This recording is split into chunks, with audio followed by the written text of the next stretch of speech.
Patay ang isang bata matapos mahulog at malunod sa malalim na bahagi ng isang ilog sa Cebu. Ang insidente nakunan pa ng CCTV. Si Jessie Atienza sa detalye. Kuha sa CCTV ng Barangay Dayas ang dalawang batang ito na tila naglalaro lamang sa ilog Sabado ng hapon. Maya-maya, makikita ang batang nakaputing sando na lumakad papunta sa unahan nang biglang nahulog sa malalim na bahagi ng ilog. Makikita pa sa video na tila humahampas pa sa tubig ang bata. Makaraan ng halos 2 minuto, hindi na gumagalaw sa tubig ang bata. Kinagabihan, hinanap na ng pamilya ang batang nalunod sa ilog. Hanggang makita siya at iniahon na ng kanyang ama, ang 4 na taong gulang na bata na kinilalang si Junjun. Masakit ang loob ng pamilya ng bata sa kanyang pagpanaw.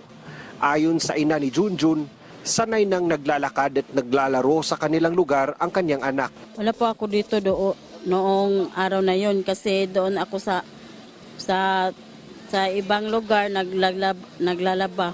Pag uwi ko, nawala na yung anak ko.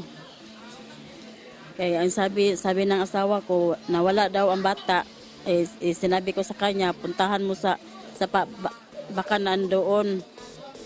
Puntahan niya ang ibang internetan dito, wala naman siya nakita. Sabi ko sa kanya, palagi ko baka nandyan sa sapa. Tingnan mo na lang sa ilog. Subukan niyang i-mouth-to-mouth ang anak namin, baka daw masagap pa, pero wala naman. Paliwanag naman ng barangay, may riprap sana sa tapat ng ilog, pero giniba ito para sa gagawing proyekto sana ng LGU ng Cebu City upang maayos ang 3-meter easement sa ilog.